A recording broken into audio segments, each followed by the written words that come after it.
It's funny how life works. One moment, you're building a family, pouring your heart and soul into someone, and the next, you're left wondering if any of it ever truly mattered. I still remember the first time Lily called me Dad. It was on the day she got accepted into college. She hugged me so tight, her voice barely above a whisper. "Thank you, Dad." It was the most beautiful moment of my life. For 15 years, I loved her like my own daughter. I was there for every scraped knee, every heartbreak, every major milestone. And yet, when her wedding invitations went out, my name wasn't on the list. Instead, she chose him. Tom. The man who walked away when she was 2. The man who missed every birthday, every holiday, every school event. The man who left her crying in her room on the night of her father-daughter dance when he didn't bother to show up. And now, suddenly, he was worthy of leading her down the aisle? I thought I knew what betrayal felt like. I was wrong. I met Sarah at a charity event 3 years after my first wife, Emily, passed away. Emily and I had been high school sweethearts, married for 25 beautiful years. She was my best friend, my partner, my everything.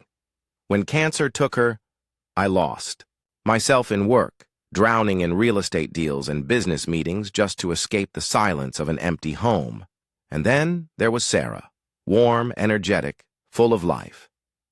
And with her came Lily, a timid 10-year-old girl who hid behind her mother's legs the first time we met. I saw something in them, a chance to build a family again, to love and be loved. Lily and I grew close over the years. I was the one who stayed up late helping with her science projects, the one who cheered the loudest at her school plays. I taught her how to ride a bike, how to drive, how to believe in herself. When college acceptance letters came in, it was me she ran to first, screaming with excitement. I paid for her tuition, ensuring she had every opportunity life could offer. So when she got engaged to Mike, I wanted to do something special. I gifted them a house, a beautiful home in a quiet neighborhood, the perfect place to start their life together. It wasn't about money, it was about love. That's why the wedding invitation hit me so hard. I wasn't invited. At first, I thought it was a mistake. Surely after everything, Lily wouldn't just erase me from her life. But when I asked Sarah about it, her hesitation told me everything. "Lily wants Tom to walk her down the aisle," she admitted softly. I stared at her, waiting for the punchline. "Tom?" I laughed bitterly. "The same Tom who abandoned her? The same Tom who promised to take her camping for her 13th birthday and never showed up? That Tom?" "She wants to give him a chance," Sarah said. "She believes people can change." I sat in stunned silence. After all these years, all the love, all the sacrifices, I was just nothing. I tried calling Lily. She didn't answer. I texted. No response. It felt like she had suddenly become a stranger. So I gave her no choice. "Meet me," I wrote. "If you don't, I'll have to make some difficult decisions about my involvement in your life and the house I gave you." She finally agreed. We met at a small coffee shop, the same one where we used to get hot chocolate after her piano lessons. But this time she wasn't a little girl with wide eyes and laughter. She was a grown woman, sitting across from me with a mix of shame and defiance in her eyes. "I have been there for you since you were 10 years old," I said, my voice calm, but firm. "I helped with your homework. I taught you how to drive. I paid for your college. And now, suddenly, I don't exist?" Lily sighed, looking down. "I know you've done a lot for me, and I appreciate it. But Tom is my real father." I felt my heart break. "Real father?" I repeated. "Was he real when he left you crying in your room? At 16 because he forgot your birthday? Was he real when he promised to help with your braces and then disappeared? Was he real when I was the one taking you to doctor's appointments, making sure you had everything you needed?" "People can change," she murmured. Did he change? Or did he just show up when it was convenient? Silence.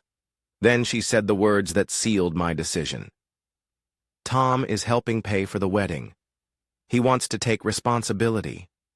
I leaned back, my chest heavy. I see.